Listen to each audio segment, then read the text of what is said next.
نیت شوق. جب بھی افتخار شام گئے گھر لوٹتا ایک ہی منظر سے دو چار ہوتا. گیٹ کے سیاہ پھاٹک کے پاس اس کے دونوں بچے شور مچاتے، تالیاں بجاتے، اپنے کتے براؤنی سے کہتے، براؤنی ابو جی آئے، براؤنی ابو جی آئے. کبھی کبھی اس کی بیٹی گیٹ کے ایک پٹ پر چڑھی اسے جھلا رہی ہوتی، لیکن اسے دیکھتے ہی وہ چھلانگ لگا کر نیچے اترتی اور چھوٹے بھائی کے ساتھ چلانا شروع کر دیتی، براؤنی ابو جی آئے، براؤنی ابو جی آئے. وہ گاڑی گیٹ کے پاس روک لیتا. اسے پارک کرنا، گیراج میں رکھنا ڈرائیور کا کام تھا. آیا ادب سے سر کا دوپٹہ درست کر کے سلام کرتی. مالی کھرپا رمبا رکھ کے کھڑا ہو جاتا. افتخار کی آمد پر دفتر میں، گھر میں ہر جاندار چیز چوکس ہو جاتی تھی. اس کے پاس لوگوں کی توجہ حاصل کرنے کے کئی لیور، پیچکس، اسکرو ڈرائیور تھے، لیکن لان میں بیٹھی موم کی پتلی کسی آگ سے نہ پگھلتی. وہ ایک نمائشی مسکراہٹ پیش کرتی اور پھر Reader's Digest, Time, Newsweek یا ویمن زون دیکھنے لگتی. اس برف کے تودے کی طرف افتخار کو بڑھنا پڑتا جس کی اسے عادت نہ تھی. افتخار اپنی دوسری شادی کے سیاہ گیٹ تک بڑی پرپیچ گھاٹیوں سے نکل کر آیا تھا. راستے میں کئی خطرناک موڑ، چہروں پر ڈھاٹے باندھے لٹیرے، بیچ کھانے والے بیوپاری، گنڈا تعویذ کرنے والی عورتیں، 420 عامل، جھگڑالو رشتہ دار، ناسے مشفق، سودے باز، خیر خواہ. پہلی بیوی کے بچھڑنے اور دوسری بیوی کے وصال تک لمبی کہانی ہے جس میں سازش، دھماکے، ہارس ٹریڈنگ، دھمکیاں، لڑائی جھگڑا، سب کچھ تھا. ایک نہیں تھا تو وہ سکون جس کو اس کالے گیٹ کے اندر بھی وہ نہیں پا رہا تھا. پہلی بیوی سے دوسری بیوی تک کا سفر کرنے کے بعد اب وہ تھک گیا تھا. کبھی کبھی گھر کی طرف لوٹتے ہوئے اسے ڈر لگنے لگتا. وہ سوچتا بھلا پہلے گھر سے دوسرا گھر کیسے مختلف تھا. پہلے گھر میں اس کی برف کی تودا نسرین کے ہونٹ سلے رہتے تھے. وہ نہ کبھی اندر کی بات کرتی، نہ خوش نظر آتی. گول گول آنکھیں، گول گول جسم، گول مول باتیں، ڈھکے چھپے رویے، ٹھنڈے ٹھنڈے جذبے، ملی جلی کیفیتیں، روئی روئی آنکھیں، انجانی سی مسکراہٹیں.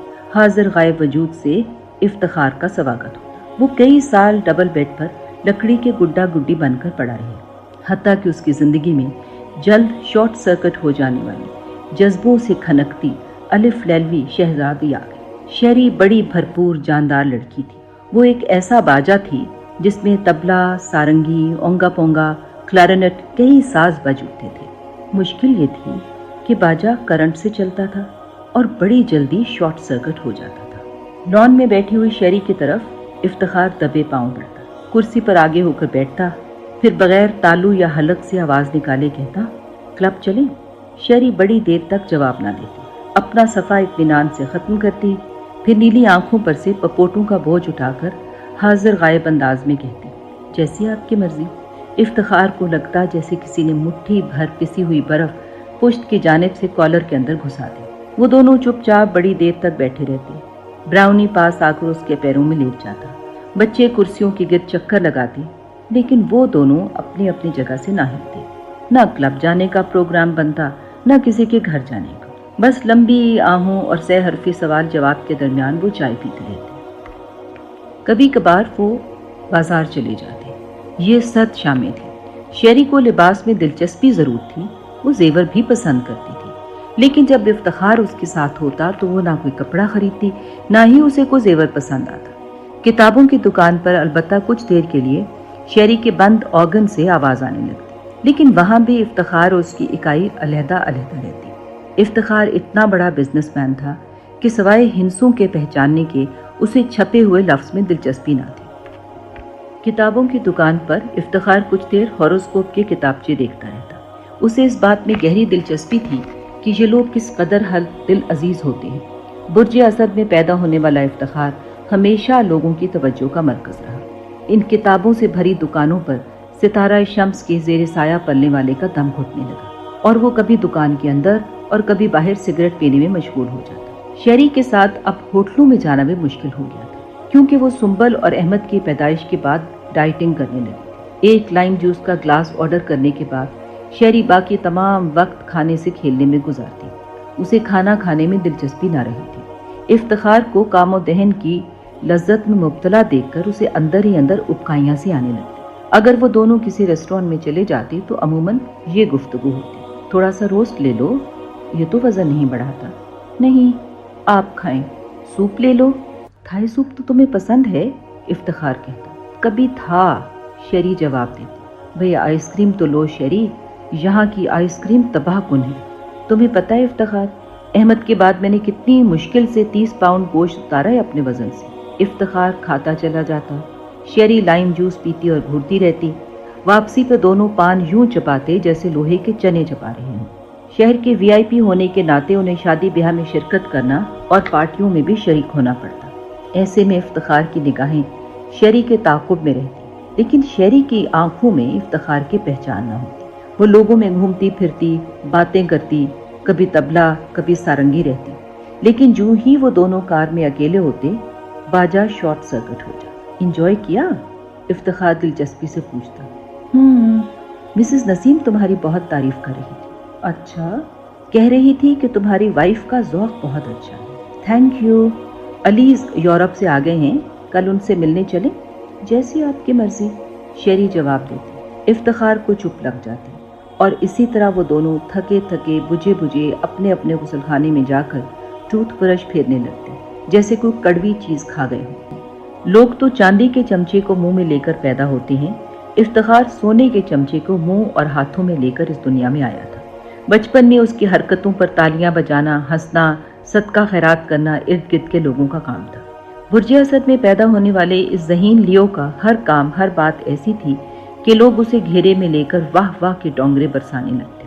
جب تک اس کی پہلی شادی ہوئی، اسے لوگوں کو چونکانے، گرویدہ کرنے اور اپنی ذات میں مبتلا رکھنے کا فن آ چکا تھا۔ نسرین نے کچھ سال تو اسے برداشت کیا اور پھر برف کا تودا بن گئی۔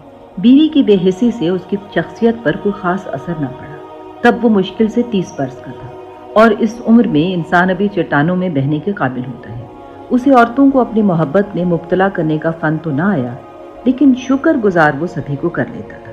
افتخار کا خیال تھا کہ شکر گزاری سے محبت تک کا فاصلہ 2-4 قدم سے زیادہ نہیں۔ وہ بچپن سے ہی اس قدر پسندیدہ رہا تھا کہ وہ سمجھ ہی نہیں سکتا تھا کہ اس میں کوئی عیب بھی ہے۔ اپنی توجہ دے کر، دولت نچھاور کر کے، وقت نظر کر کے وہ دوسروں کو شکر گزار اور مروب کرنے کا فن جانتا تھا۔ اپنے آپ کو درست مناسب سمجھنے کی اسے عادت پڑ چکی، اس لیے جب پہلی بیوی نے اس کے سامنے منت سماجت، توبہ تلہ، حضور فیض گنجور نہ کیا تو افتخار کو اپنے آپ پر تو کوئی شبہ نہ ہوا۔ البتہ برف کے تودے جیسی نسرین کے ساتھ اس کا سفر ختم ہو گیا۔ شہرزاد کے ساتھ وہ پرانی ہسٹری دہرانا نہیں چاہتا، اس لیے ان پچھلے 10 برسوں میں اس نے نئی فیکٹریاں لگانے کے بجائے سارا وقت، دولت، توجہ شیری پر صرف کی۔ لیکن 2 بچوں کی پیدائش کے بعد سے وہ محسوس کرنے لگا کہ گراف پھر نیچے کی طرف جا رہا ہے، اور ہولے ہولے سرکتے سرکتے شیری بھی ویسی ہی ناشکر گزار نکلتی آ رہی تھی جیسی اس کی خالہ زاد نسرین۔ افتخار نے کئی حربے آزمائے، ان میں سے ایک دیگر ممالک کا سفر بھی تھا۔ ایک روز وہ بڑی خوشی سے گھر لوٹا۔ حسب معمول شیری لان میں سفید پھولوں سے لدی ٹیوب روز کی کیاری کے سامنے بیٹھی پکچر کارڈ کا حصہ لگ رہی تھی۔ شیری سے 10 فٹ کے فاصلے پر ہر آدھے منٹ کے بعد امریکی فوارہ شر شر پانی کا چھڑکاؤ کر کے لوٹتا تھا۔ 2 چھوٹی سی چڑیاں اس بارش میں نہا رہی تھیں۔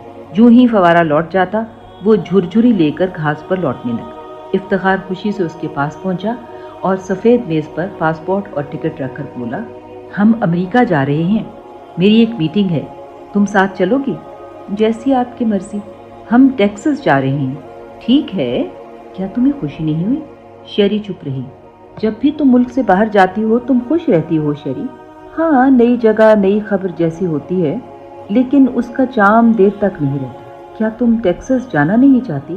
میں نے دیکھا تو ہوا ہے، لیکن جیسی آپ کی مرضی۔ یہ کہہ کر شیری اندر چلی گئی۔ افتخار چپ چاپ فوارے میں نہاتی چڑیوں کو دیکھنے لگا۔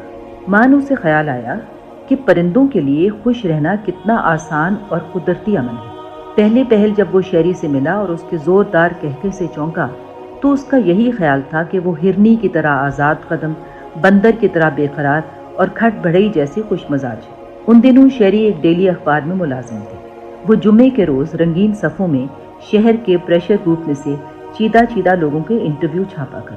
اسی سلسلے میں اس کی ملاقات افتخار سے بھی ہوئی تھی۔ افتخار کے دفتر میں جب نیلی آنکھوں والی دراز قد شہرزاد داخل ہوئی تو افتخار نے کافی دیر کے بعد اسے یوں دیکھا جیسے وہ کسی چیلنج سے بھرپور پروجیکٹ کی فیزیبلٹی رپورٹ دیکھا کرتا تھا۔ کیا آپ ہمیشہ سے بزنس کرتے تھے کہ پہلے کچھ اور کرتے تھے؟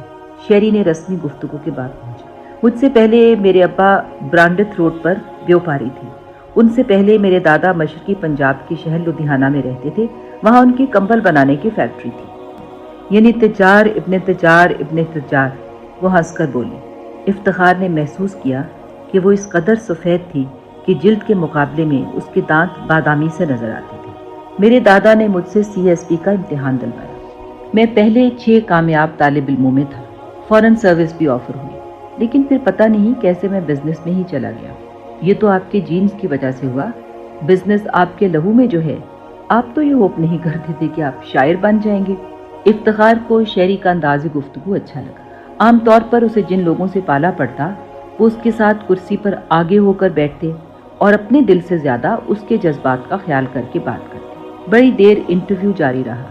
آخر میں جب شیری چلنے لگی تو افتخار نے چہل کے انداز میں کہا، کیا میں بھی آپ سے چند سوال کر سکتا ہوں؟ ضرور ضرور، لیکن پلیز زیادہ پرسنل نہ ہوں، میں کسی اجنبی کے ساتھ اپنی پرسنل لائف نہیں شیئر کرتی۔ افتخار کی آری لوہے کے گارڈر پر لگ کر کند ہو گئی۔ میں آپ کا ایڈریس وغیرہ معلوم نہیں کرنا چاہتا، میں تو صرف یہ معلوم کرنا چاہتا تھا، صرف کیوریوسٹی کی وجہ سے، کہ آپ نے اخبار میں جاب کرنا کیوں پسند کیا؟ میں سمجھتی ہوں لیکن آپ نہیں سمجھیں گے۔ افتخار ہنس پڑا۔ کسی اجنبی کی انٹیلیجنس پر اتنی جلدی ہٹ نہیں کرنا چاہیے۔ میں نے اخبار میں اس لیے جاب لی ہے کہ وہاں ایکسائٹمنٹ ہوتی ہے، وہاں ایڈونچر کا احساس ہوتا ہے، کچھ نیا ہوتا ہے ہر روز۔ مجھے روٹین سے بڑا ڈر لگتا ہے۔ میرا خیال ہے کہ اماں حوا کو بھی جنت کی روٹین ہی بری لگی ہوگی، ہر روز وہی باغ، وہی موسم، وہی پھل۔ میں تو مر ہی جاتی جنت۔ چڑیاں اب فوارے میں نہا دھو کر اڑ گئی تھی۔ افتخار نے پاسپورٹ اور امریکہ کے ٹکٹ اٹھائے اور اندر جانے کے بجائے دوبارہ دفتر کی طرف کار موڑ لی۔ افتخار جانتا تھا کہ اس جیسے امیر لوگوں کے پاس اضطراب، بے سکونی، رفتار، تجزیہ، معلومات، پروگرام، پروجیکٹ تو بہت تھے، لیکن انہی چیزوں نے اس جیسے لوگوں کے جسم اور روح کا نظام درہم بھرم کر دیا تھا کہ وہ اور اس جیسے دوسرے امیر لوگوں کا نظام حسن متاثر ہو چکا تھا۔ کبھی وہ قبض کا شکار رہتے، کبھی اسہال کا، کبھی گیس کی شکایت رہتی اور کبھی السر کی۔ جسم کی ساخت بھی نارمل کسی کسی کی تھی۔ یا تو امیر آدمی ڈائٹنگ اور جاگر کے چکر میں تھا یا انڈر ویٹ ہو کر وٹامنز پھانکتا تھا۔ وہ بھی اپنے جیسے VIP سے مختلف نہیں تھا۔ وہ جانتا تھا کہ تھوڑا بہت اضطراب، بے چینی، مسئلے زندگی کی بوریت کو کم کرتے ہیں، انسان کو کچھ کرنے اور تبدیلی کا خواہاں رکھتے ہیں۔ لیکن شیری نے غالباً اپنی بے چینی کا تھریش ہولڈ بہت بڑھا لیا تھا۔ اب تھوڑی پریشانی اسے آنکھ نہیں مار سکتی۔ وہ سوچ رہا تھا کہ شاید شیری کے لیے پھر کسی اخبار میں جاب کرنا آسان ہو۔ جس وقت وہ اخبار کے ایڈیٹر کو فون ملانے میں مشغول تھا، اس کا PA اندر داخل ہوا۔ سر، میں نے موٹر سائیکل نکالی تو دیکھا آپ کی گاڑی کھڑی ہے۔ Any problem? لیکن پرابلم تو کالے گیٹ کے اندر سیاہ بلی کی طرح کئی سال سے بیٹھا تھا۔ اسے گمان بھی نہ تھا کہ بلی کو ایسی آسانی سے بھی بھگایا جا سکتا ہے۔ جو مسئلہ 4 سال سے جوں کا توں بیٹھا تھا، تتر کھمبی بدلی بن کر ہوا ہو گئی۔ اس شام جب وہ گھر لوٹا تو گیٹ بند تھا۔ جب اس نے کار کا ہارن دیا تو شیری ننگے پاؤں آئی، خود گیٹ کا تالا کھولا اور جلدی سے اس کے ساتھ کار میں بیٹھ گئی۔ شیری کا چہرہ تمتمایا ہوا تھا، کرنٹ پورا آ رہا تھا، باجا شارٹ سرکٹ نہیں تھا۔ پتا ہے آج کیا ہوا افتخار؟ میں تو ڈر گئی ہوں۔ آیا اور بچے اندر ہیں۔ میں نے آیا کو حکم دے دیا ہے کہ بچے باہر نہیں نکل سکتے۔ آپ کا پستول نکال کے خانسامہ جی کو دے دیا ہے۔ اوہو، آخر ہوا کیا؟ کار سے اتر کر وہ دونوں اندر کی طرف چلنے لگے تو شیری نے افتخار کے بازو میں ہاتھ ڈال لیا اور اس کے ساتھ جڑ کر چلنے لگی۔ یہ دیکھو افتی، آج بجلی کے بل کے ساتھ یہ رکا آیا ہے۔ کسی شخص نے تمہیں قتل کرنے کی دھمکی دی ہے۔ کون جانے وہ کیا کر بیٹھے، کوئی بچہ اٹھا لے جائے یا پھر اس کا رینسم مانگے۔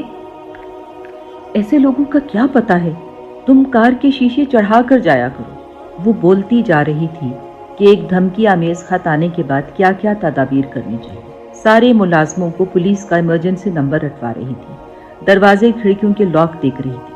بچوں کی پیدائش سے پہلے شیری یوں بولتے بولتے اس کے کندھے سے لگ کر سویا کرتی۔ آج کئی برسوں کے بعد شیری کی باتیں ختم ہونے میں نہ آ رہی تھی۔ ایک مدت کے بعد وہ زندگی کو خوف کی وجہ سے انجوائے کر رہی تھی۔